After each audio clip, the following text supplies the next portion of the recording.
साथियों नमस्कार, स्वागत है आपका हमारे मध्य यूट्यूब चैनल पर। और आज हम फिर से चर्चा करने वाले हैं मध्य प्रदेश के महत्वपूर्ण प्रश्न सीरीज की तरफ, जो 10,000 प्रश्नों की प्रश्न श्रृंखला हम चला रहे हैं। उसका पार्ट नंबर आज का ये 4 है और ये प्रश्न आपको मध्य प्रदेश के हर एग्जाम की दृष्टि से काफ़ी महत्वपूर्ण है, specially MPPSC, MP ADPO, MPSI, MP police, Patwari सभी एग्जाम के लिए काफ़ी महत्वपूर्ण है। दोस्तों बढ़ते हैं आज के अपने पहले प्रश्न की तरफ और स्टार्ट करते हैं 10,000 प्रश्नों की प्रश्न श्रृंखला का पार्ट नंबर 4। दोस्तों तो आज का हमारा पहला प्रश्न है, निम्न में से कौन सी नदी यमुना में नहीं मिलती है? हमें इसका सही उत्तर बताना है। तो ऑप्शन है केन, बेतवा, सोन, चंबल। तो हमारा राइट आंसर है सोन नदी, क्योंकि मैंने आपको बताया था कि मध्य प्रदेश की एकमात्र नदी है सोन नदी, जो बिना किसी सहायक नदी के माध्यम से सीधे गंगा नदी में मिलती है। बाकी सभी की सभी नदियाँ यमुना में मिलती है, एक सोन नदी केवल गंगा में मिलती है। तो जो हमें प्रश्न में बताया गया है इसमें से आपको बता दें कि अमरकंटक की पहाड़ियों से निकल करके सोन नदी पटना के पास गंगा नदी में सीधी मिलती है, जबकि केन, बेतवा, चंबल ये सब की सब यमुना नदी की सहायक नदियां हैं। बढ़ते हैं अगले प्रश्न की तरफ, जो आज का हमारा अगला प्रश्न है, निम्नलिखित में से कौन सी नदी पश्चिम की ओर बहती है? दोस्तों हमें बताना है पश्चिम की ओर कौन सी नदी बहती है। मैंने आपको बताया था कि मध्य प्रदेश की दो नदियाँ हैं, नर्मदा और ताप्ती, ये पश्चिम की ओर बहती हैं। तो इसमें ऑप्शन नर्मदा है, तो इसका हमारा राइट आंसर हो गया बी, नर्मदा नदी पश्चिम की ओर बहती है, जबकि गंगा नदी पश्चिम की ओर नहीं बहती बल्कि उत्तर की ओर बहते हुए और बंगाल की खाड़ी में जाकर के पश्चिम बंगाल में जाके बंगाल की खाड़ी में मिल जाती है। गोदावरी है गंगा नदी के माध्यम से बंगाल खाड़ी में पहुंचती है, क्योंकि गंगा की सहायक नदी है, सॉरी यमुना सहायक नदी है। गोदावरी नदी भी जाकर के बंगाल की खाड़ी में मिलती है। तो दोस्तों यदि आपको वीडियो तो पसंद आ रहा है तो इसको लाइक कर लें, साथ ही हमारे चैनल को सब्सक्राइब कर लें। बढ़ते हैं अगले प्रश्न की तरफ। अगला प्रश्न है हमारा कि नर्मदा नदी का उद्गम किस राज्य में है? दोस्तों काफ़ी महत्वपूर्ण प्रश्न है, कभी कभी हमसे पूछ लिया जाता है। MPSI 2011 में इस प्रश्न को पूछा भी गया है। तो हमें बताना है नर्मदा नदी का उद्गम किस राज्य में है। तो सबको पता है मध्य प्रदेश में है। मध्य प्रदेश में आपको पता होगा अमरकंटक पर्वत से निकलती है, विंध्याचल पर्वत श्रेणी में अमरकंटक पर्वतमाला से ये निकलती है। दोस्तों सॉरी, विंध्याचल पर्वत नहीं है, मैकल पर्वतमाला से निकलती है और अमरकंटक में निकलते हुए खंबात की खाड़ी में मिल जाती है। बढ़ते हैं अगले प्रश्न की तरफ। अगला प्रश्न है, इस स्थान से दो नदियां निकलती हैं। तो मैंने आपको पहले फिर बता रहा हूँ, ये क्वेश्चन एक बार पहले भी घुमा फिरा के हमसे पूछ लिया गया। अमरकंटक से दो नदियाँ निकलती हैं, एक निकलती है नर्मदा नदी जो पश्चिम की ओर बहते हुए अरब सागर में मिल जाती है, एक निकलती है सोन नदी दक्षिण की ओर बहते हुए पटना में जाके गंगा नदी में मिल जाती है। तो इसका राइट आंसर हो गया द अमरकंटक। बढ़ते हैं अगले प्रश्न की तरफ। अगला प्रश्न है, अमरकंटक में निम्न में से किस नदी का उद्गम स्थान है? तो आपको अभी मैंने पिछले प्रश्न में बताया सोन नदी का उद्गम स्थान अमरकंटक से है। इसके अलावा नर्मदा नदी का उद्गम स्थान अमरकंटक से है।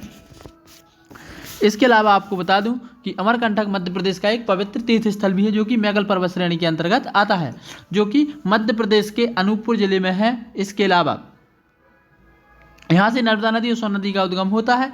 अमरकंटक से निकल करके आपको पता है सोन नदी जाकर के पटना मिलती है और इसके पास ही बीनापुर में गंगा नदी में ये मिल जाती है। बढ़ते हैं अगले प्रश्न की तरफ।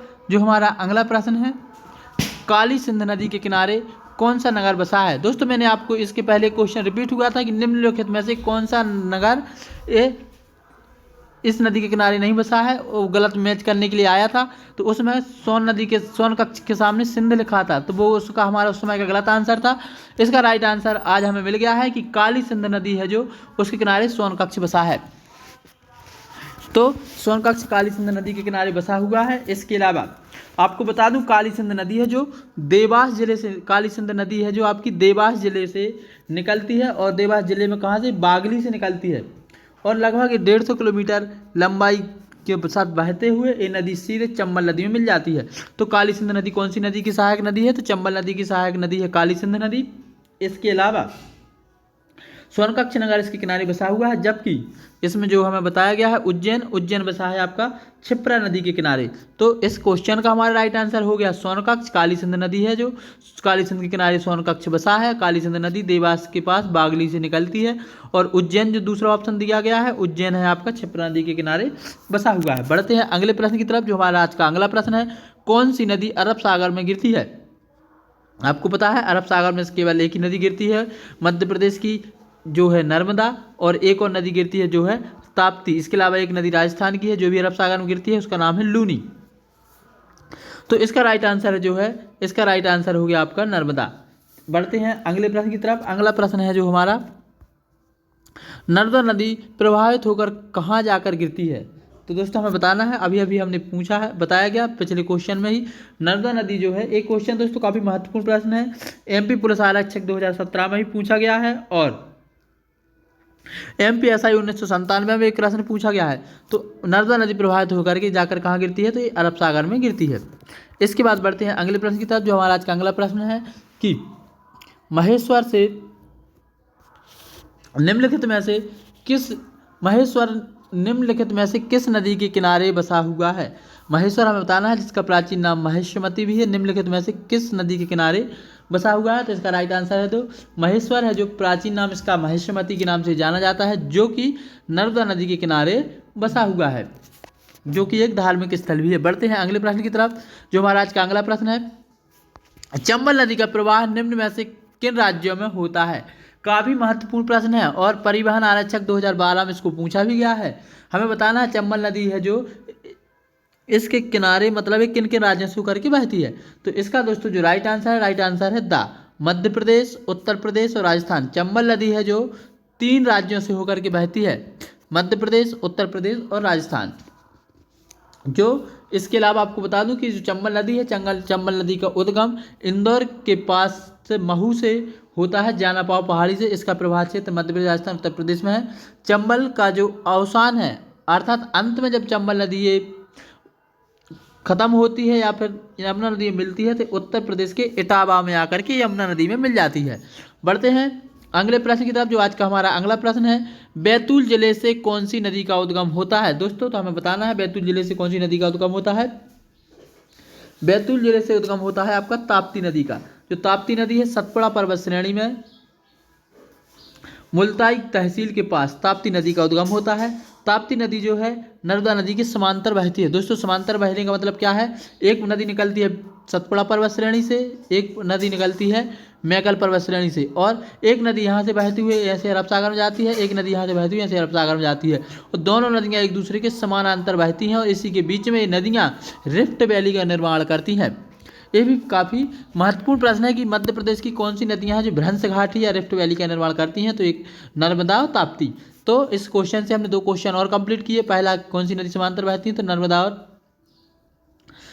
और ताप्ती नदी समांतर बहती हैं। दूसरा, बैतूल जिले से कौन सी नदी निकलती है? तो ताप्ती नदी निकलती है और नर्मदा की समांतर बहती है। 2 क्वेश्चन होगा। तीसरा है, ये दोनों की दोनों नदियां अरब सागर में गिरती हैं। चौथा क्वेश्चन है कि दोनों की दोनों नदियां भ्रंश घाटी का निर्माण करती हैं। तो एक क्वेश्चन हमने 5 क्वेश्चन तैयार कर लिए हैं। बढ़ते हैं अगले प्रश्न की तरफ। नर्मदा नदी के किनारे कौन सा शहर नहीं है? दोस्तों काफी महत्वपूर्ण प्रश्न है, हमें बताना है नर्मदा नदी के किनारे कौन सा शहर नहीं है। तो इसका राइट आंसर है दोस्तों छिंदवाड़ा। छिंदवाड़ा जो है नर्मदा नदी के किनारे नहीं है, क्योंकि मध्य प्रदेश की जीवन रेखा कही जाने वाली नदी, तो नर्मदा नदी को मध्य प्रदेश की जीवन रेखा भी कहा जाता है। अमरकंटक से निकलती है और नदी पूर्व से पश्चिम की ओर, इधर पूर्व इधर पश्चिम, पश्चिम की ओर बहते हुए सीधे 1312 किलोमीटर की लंबाई कंप्लीट करके मध्य प्रदेश में 1077 बहते हुए इस नदी के किनारे जो शहर पड़ते हैं उसमें प्रमुख रूप से आपके आते हैं मंडला, होशंगाबाद, महेश्वर आते हैं, जबकि छिंदवाड़ा जो है नर्मदा नदी के किनारे नहीं बसा है। बढ़ते हैं अगले प्रश्न की तरफ, जो आज का हमारा अगला प्रश्न है, चंबल नदी कहाँ से निकलती है? महू के निकट जानापाव पहाड़ी से, धार की पहाड़ियों से, काकरी पहाड़ियों से, या रतलाम के पास से? तो दोस्तों इसका जो राइट आंसर है, चंबल नदी कहाँ से निकलती है? तो इसका राइट आंसर है ऑप्शन नंबर आ। चंबल नदी आपको मैंने अभी बताया है कि इंदौर जिले की महू तहसील से निकलती है, जानापाव पहाड़ी है। इसके साथ साथ दोस्तों चंबल नदी के बारे में थोड़ा सा और आपको बता दूं, इसकी जो लंबाई है 965 किलोमीटर है। इसके अलावा यह यमुना की सहायक नदी है जो इटावा में जाकर के मिलती है। साथ के साथ आपको बता दूं कि इस नदी पर कुछ महत्वपूर्ण परियोजनाएं भी हैं, जिसमें आपका इंदिरा सागर, राणा सागर और जवाहर सागर पूरे के पूरे जो बांध हैं इसी नदी पर निर्मित है। गांधी सागर बांध, राणा सागर बांध और आपका जवाहर सागर बांध, 3 बांध इस पर स्थित हैं। साथ के साथ ये नदी जो है मध्य प्रदेश और राजस्थान की सीमा बनाती है। मैंने आपको बताया कि ये नदी 3 राज्यों में बहती है। चंबल नदी मध्य प्रदेश, राजस्थान और उत्तर प्रदेश। तो मध्य प्रदेश के इंदौर से निकलते हुए ये राजस्थान के बॉर्डर से होते हुए उत्तर प्रदेश में जाकर के इटावा में यमुना नदी में मिल जाती है। तो दोस्तों इसका राइट आंसर जो है ऑप्शन नंबर आ है। बाकी से जुड़े हुए फैक्ट मैंने आपको बताने की पूरी कोशिश की। अब बढ़ते हैं अगले प्रश्न की तरफ कि ताप्ती नदी का उद्गम स्थल मध्य प्रदेश के किस जिले में है। दोस्तों हमें बताना है कि ताप्ती नदी का उद्गम स्थल मध्य प्रदेश के किस जिले में है। तो इसका जो राइट आंसर है, इसका राइट आंसर है ऑप्शन नंबर बा, बैतूल।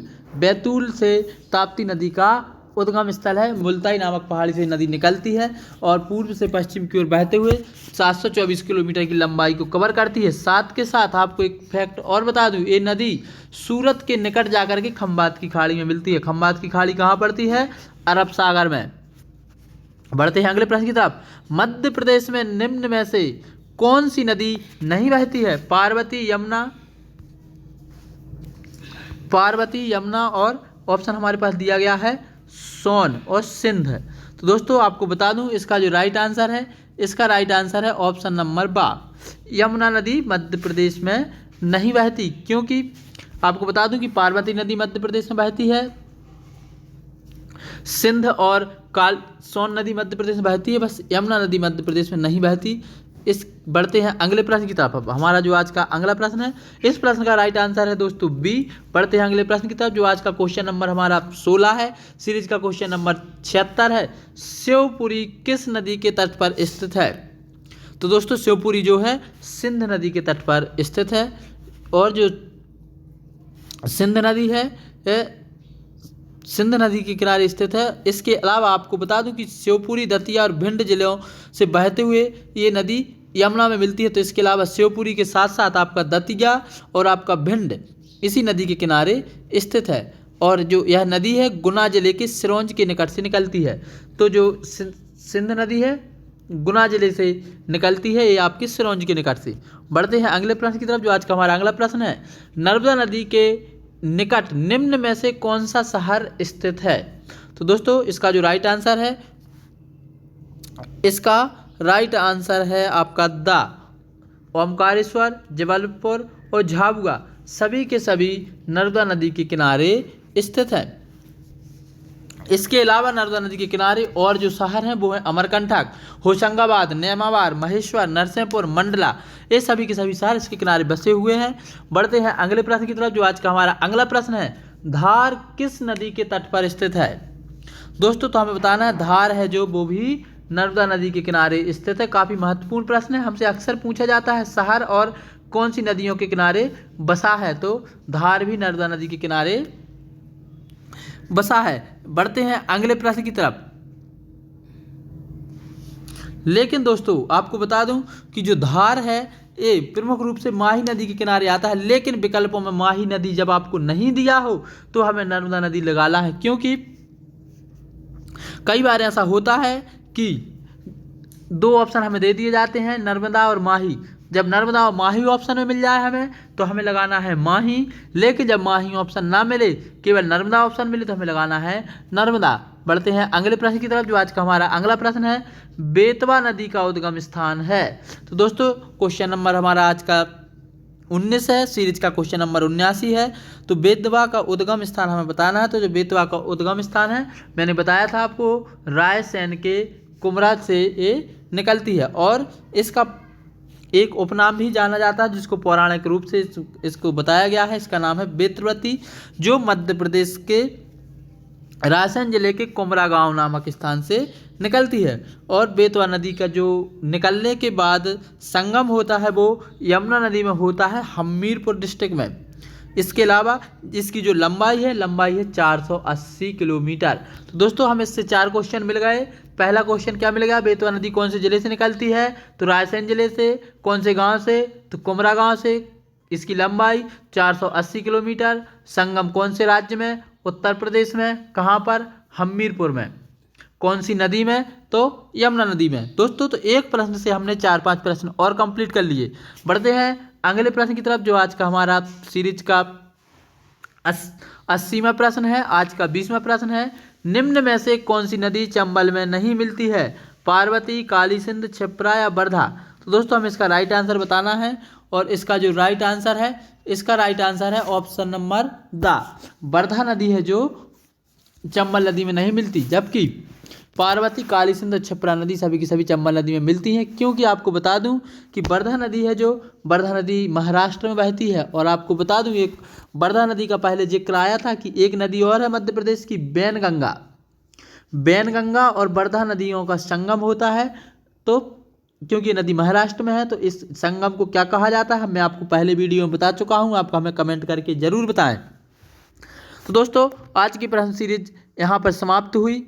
कल आपको फिर से 5वां भाग लेकर के आऊँगा, तब तक आप पूरे के पूरे 4 भाग देख लें और साथ के साथ अपनी तैयारी जारी रखें। क्योंकि जब एग्जाम आएंगे उसके बाद सिर्फ हमारे पास वही रहेगा कि काल करे सो आज कर, और आज करे सो अब, पर में पिल्ला होएगा बहुर करेगा कब। जब हमारे पास बहुत ज़्यादा बर्डन आ जाएगा, बहुत सारे सब्जेक्ट का प्रेशर आ जाएगा, फिर अपनी तैयारी उतनी अच्छी नहीं कर पाएंगे। इसलिए आप प्रतिदिन 10 से 15 मिनट, 20 मिनट आप इस सीरीज को दें और अपनी मध्य प्रदेश की तैयारी काफ़ी मजबूत करें और रैंक हासिल करें, जॉब लगाएं। ऐसी मेरी शुभकामनाएं। अंत तक वीडियो देखने के लिए सभी का बहुत बहुत धन्यवाद। जय हिंद, जय भारत।